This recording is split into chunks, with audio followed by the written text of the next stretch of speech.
মানুষের এসআইয়ের আতঙ্ক যেমন আছে তেমনি হয় ভোট যদি না দেওয়া হয় ভোটার তালিকা থেকে তার নাম কেটে দিতে পারে, এই আতঙ্ক কাজ করছে মানুষের মনে।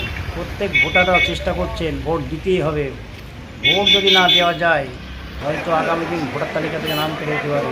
এই আতঙ্কের কারণে প্রায় প্রত্যেকটি ভোটার ভোটদানে অংশগ্রহণ করবেন। 2026-এর বিধানসভা নির্বাচন অন্য মাত্রায়। প্রথম দফার ভোট 23শে এপ্রিল শেষ হয়েছে, দ্বিতীয় দফার ভোট 29শে এপ্রিল অর্থাৎ আগামীকাল। গাইঘাটার দেবীপুর পলিটেকনিক্যাল কলেজের ডিসি অফিস, ওই ডিসি অফিস থেকে প্রিসাইডিং অফিসার সহ ভোটকর্মীরা, আধা সামরিক বাহিনী ও পুলিশ প্রিসাইডিং অফিসার সহ ভোটকর্মীরা বিভিন্ন বুথে চললেন আধা সামরিক বাহিনী ও পুলিশের সহযোগিতায়।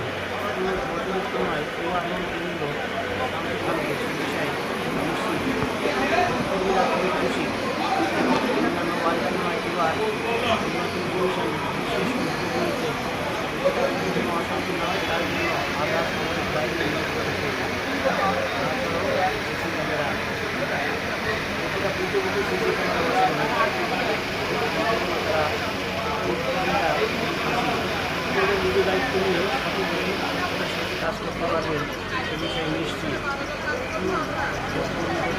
কি মনে হচ্ছে প্রথম দফার নির্বাচন হয়ে গেছে, এবারে কেমন হতে পারে? শান্তিপূর্ণ আগেরবারের মতো, সেটাই আশা করব। এবারে অশান্তি এড়াতে দিতে পারে? অশান্তি আগেরবার যখন হয়নি এবারও নিশ্চয়ই হবে না।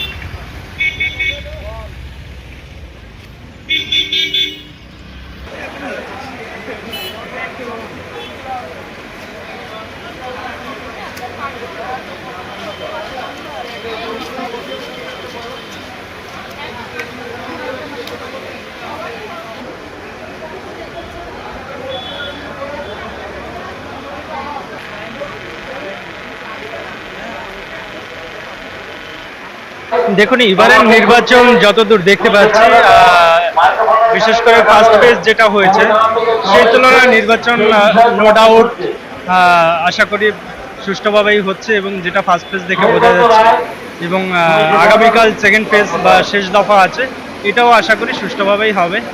সব দিক দিয়ে সিকিউরিটি বলুন বা সব দিক দিয়েই ঠিকঠাক আছে। নির্বাচন কমিশন যেভাবে স্টেপ নিচ্ছে, অশান্তি হওয়ার জায়গা দেখছি না। হ্যাঁ, ব্যবস্থাপনা এখনো পর্যন্ত যা দেখছি সুন্দর ব্যবস্থাপনা আছে। তারপর পরবর্তী স্টেপ বাই স্টেপ বাকি কাজ এখনো পড়ে আছে, বাকি আছে অনেক কাজই। তো সেগুলো ইলেকশন কাজে কমিশনের কাজে ত্রুটি বলবো না, তো আমার মতে ইলেকশন কমিশন যথেষ্ট হ্যাঁ একদম, এবং যেটা প্রয়োজন বিশেষ করে আমাদের রাজ্যের জন্য, আগামীতে আপনারা এর আগেও দেখেছেন, মানে সেইভাবে সেই জায়গা থেকে দাঁড়িয়ে বলছি যে নির্বাচন কমিশন ঠিক আছে, তার জায়গায় ঠিক আছে। সুষ্ঠুভাবে ভোট পরিচালনা করার জন্য নির্বাচন কমিশন তার জায়গায় ঠিক আছে একদম।